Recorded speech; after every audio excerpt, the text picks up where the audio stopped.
Well, good morning, church, and welcome. I have just turned the camera on, and I'm realizing that I am slightly canted to one side this morning, which may bother some of you, but I like to try and do these in one take, so I'm not resetting the camera now. But it will be something that at least I notice and have pointed out to you that I am canted to one side in today's film. All that to say, welcome to our midweek devotion. I was out of town last week. I was up in North Carolina with really poor internet service, and so I didn't have a way of getting a video uploaded.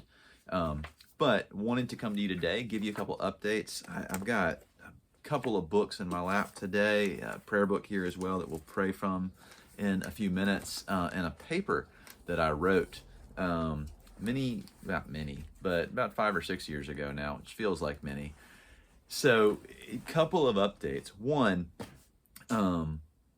it is almost Christmas. We are in this Advent season. We had lessons and carols last week. We have 2 Sundays left in this Advent season where we'll have worship at 8 o'clock next week for Advent 3, 8 o'clock and 10 o'clock in the church. And then Advent 4 is Christmas Eve. So we will have one service of Advent 4 at 10 o'clock on Sunday morning, and then we will have 2 Christmas Eve services at 5 o'clock and 11 o'clock p.m. In the evening for Christmas Eve. So we'll do a turnover of the church, getting everything ready for switching over from Advent 4 to Christmas Eve that night. And then we'll have a service Christmas morning as well at 10 o'clock. So on the 25th, we'll have a said service in the church Christmas morning. Just a great way to kind of kick off the Christmas season. Wake up with family, have some time to open some gifts and have breakfast together, and then spend the morning with some time of worship and prayer as well. But I come to you today with this stack of books in my lap, and I was feeling convicted. 2 weeks ago I put out a video. I recorded it outside when it was so cold, and was kind of talking about what St. Jude's was doing as a warming center. And we've operated now for a number of nights as a warming center, our threshold being when it's 35 or below. We've had a number of folks come through our doors and spend the night here in Scarden Hall with us, being able to provide warmth and shelter out of the cold and out of the elements, being able to provide a warm meal and some fellowship as well. One of the guys last night was even asking, we pulled out some games and whatnot. He said, "Do y'all have chess? I'd love to play chess with someone." And I didn't have it on hand. Somebody is actually working on bringing us a chess set now. But it's such a joy to be able to spend time with some of these folks and to get to know their stories, to hear kind of, why they're homeless, why they don't have permanent shelter. And I've been able to spend some time in prayer with a number of these folks as well, and be able to point them in some directions towards hopefully employment, some medical treatment that some of them needed, and to be able to work alongside in His name and providing that. All that said, it's been on my heart a lot lately, just to work towards that for our community, for those in need in our community. And I kept going back to some of the things that I had read. One of the focuses I've had is trying to strengthen my own spiritual disciplines. And so I opened a book that I read in seminary, taking a class that focused on spiritual disciplines, called The Way of the Pilgrim. Now, y'all have probably heard me reference this before. I've discussed it in Lent when we've done our Lenten luncheons. And I was looking at it. I'm actually starting to prepare for that as well, because it will come up before we know it.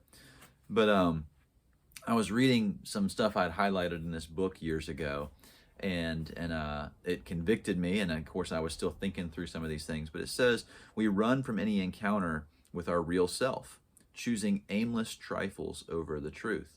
Then we try to convince ourselves that we'd be more glad to live the spiritual life and to take up praying, but there's never enough time for it, because all the cares and worries of our lives take up all our time. And I thought, how true is that? That we worry about things and then we don't take time to pray about them. And so I was thinking, I need to commit more time to prayer. Kept flipping through, and I came to another paragraph that jumped out at me. And this is the pilgrim speaking to a priest. And he says, the priest who was eating said, "I love to listen, but as for reading, well, with all due respect, I do not have time for it. The minute I get home, I have so much to do, so many duties and concerns to attend to, I hardly know where to begin. First, one thing needs to be done, then another, Then there are all the children and the cows that need to be let out. My days are so completely taken up with all of this that I'm not up to reading or studying. I've long since forgotten even what I learned in seminary. And again, just with the weight of that conviction to continue to read, continue to pray, to continue to take those disciplines in my life so that I'm equipped to lead and teach in a church. I thought, man, and I have been trying to get back into a few books that I've put aside for a while, but I was happy I picked up this one, and it kind of gave me that drive and motivation to take those disciplines back on. But in all of that, I then began thinking, what have I forgotten from seminary? What are the things I learned that I haven't applied or used, or that just have drifted to a dark area of my mind that needs to have the dust knocked off so that I could, use it again? And in thinking about what we've been doing, and thinking about the Warming Center and caring for the least, the lost, the last of these, I was drawn to this character right here, a man named William Wilberforce. And as a former history teacher, he's someone that I've read about and written about some as well. And he's well known for his involvement in the abolition of the African slave trade in England. He was a member of Parliament and was involved with that. He worked alongside a group of folks known as the Clapham sect, which included a guy named Thomas Clarkson, as well as, more famously, John Newton. John Newton being the captain of a ship who was used in the slave trade, but most famously known for writing the hymn Amazing Grace. So we've all heard Amazing Grace. John Newton is the man who wrote that. He was good friends with Wilberforce, and they were part of a movement in the church and in politics to kind of essentially do missions. And so they were founders, and Wilberforce was founder of the Church Missionary Society, which is one of the precursor kind of groups to what we have now in our tradition called SAMS, the Society of Anglican Missionaries and Senders. And we support SAMS missionaries here at St. Jude's. Anthony and Anna Poloni are missionaries with SAMS who we're helping. All that to say, Wilberforce wrote a book that I picked up in seminary, not required reading, but one I picked up when I was doing some research on him and wrote a paper, and it's called, the short name is A Practical View. The long name is A Practical View of the Prevailing Religious System of Professed Christians in the Middle and Higher Classes in this Country, Contrasted with Real Christianity. So long-winded title, but A Practical View is the short one. And it has some incredible just little nuggets of wisdom in it. And it was a source for me when I was writing a paper for an Anglican Episcopal Church history class. Now I think I got like a B+ on this paper. I was looking back and the numerical grading system was such that I think I got like a B+. So not my best work, probably not my worst either though.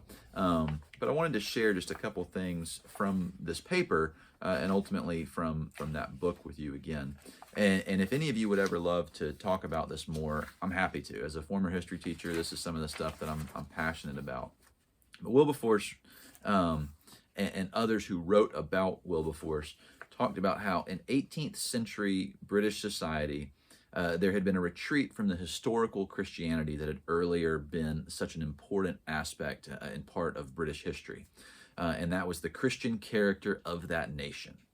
That had given Britain, along with many other things around their history, but an important tradition of almshouses to the poor, dating all the way back to the 10th century. So dating back to the 10th century, Church of England, or Church in England, as it was initially, then became Church of England, had intentionally set up almshouses and homes and shelters for the poor. And so much of that tradition had faded by the 18th century. Some of them remained, and there were outward trappings of religion that remained, but the robust Christianity that England had been built upon from the 10th century onward had all but faded. And this is the 18th century. I mean, this is when Wilberforce was alive. This is when the U.S. was fighting revolution, and that whole time frame, that robust Christianity that had formed England had faded. And of course, we look at England now and we say it's not very much of a religious country at all anymore. And in writing this paper, of course, it's easy to look at some of that and tie it to our own history here in the U.S. A couple other things I just want to share with you. Wilberforce wrote, and something to know about Wilberforce is he was not always a Christian. He came up in the midst of the evangelical movement, the Wesley brothers and some of those guys preaching it, and that was how he came to faith. But of course, he did grow up in the Church of England tradition. But he wrote, this life rolls away with too many of us in the course of shapeless idleness. Its recreations constitute our chief business. Watering places, the sports of the field, cards, the never-failing cards. And Wilberforce had a gambling addiction that he dealt with. The assembly, the theater, all contribute their aid, and amusements are multiplied, combined, and varied to fill up the void of a listless and languid life. And by the regulated use of different resources, there's often a kind of sober, settled plan of domestic dissipation in which, with all imaginable decency, year after year weighs away an unprofitable vacancy. Even old age often finds us pacing in the same round of amusements which our early youth had tracked out. Meanwhile, being conscious that we are not giving in to any flagrant vice, that it may be that we are not neglecting the offices of religion, but we persuade ourselves that we need not be uneasy. In the main, we do not fall below the general standard of morals of the class and station to which we belong. We may therefore allow ourselves to glide down the stream without apprehension of the consequences. And what Wilberforce is saying in all of that, and I realize the language is different than what we would use today, but it is so easy to get caught up in routine, in vices, in addictions that we don't necessarily see as addiction, like gambling may have been for him, but the watering hole, the field of sports, all those things that become kind of vices for us. And we lose sight of what really matters. And as he says at the end, we just glide down that stream of life without worrying about the consequences. We may have been a good religious person without truly living into the faith. And what he gets at, further on in that book is that what God requires is to set up his throne in our hearts and to reign there without a rival. And too often we may have him in or near our hearts, but there's rivals, and we need to let that go. I reflected a few weeks ago in that same video about that passage from Matthew 25. Truly, truly, I say to you, as you did for one of the least of these, my brothers, you did for me. And again, with our warming shelter, that is giving folks the opportunity to serve, what in many ways would be the least, the lost, the last, those who don't have what we have, and we're able to bless them with what it is that we have. And that was the message that Wilberforce and the Clapham sect, John Newton, Thomas Clarkson, all those fellows, that's what they were doing in England at the time. That's what they were fighting for in England a couple hundred years ago. And we, of course, have the opportunity to do that now.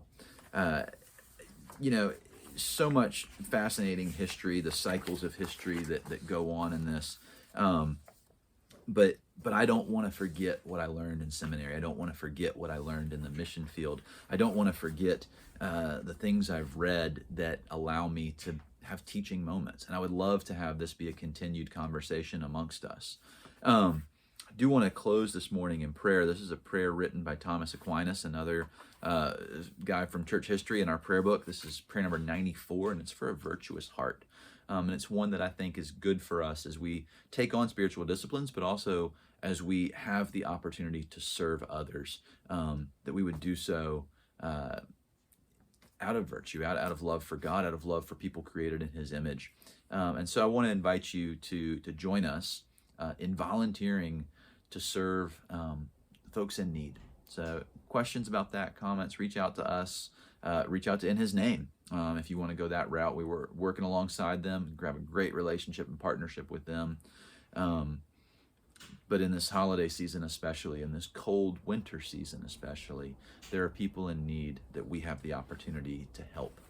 And we're called to do that, not only by Wilberforce and that call that he puts on our hearts, but by God and by the words of Jesus himself. But let's close in prayer. Give me, O Lord, a steadfast heart, which no unworthy thought can drag down, an unconquered heart, which no tribulation can wear out, an upright heart, which no unworthy purpose can tempt aside. Bestow upon me understanding to know you, diligence to seek you, wisdom to find you, and faithfulness that finally may embrace you. Amen.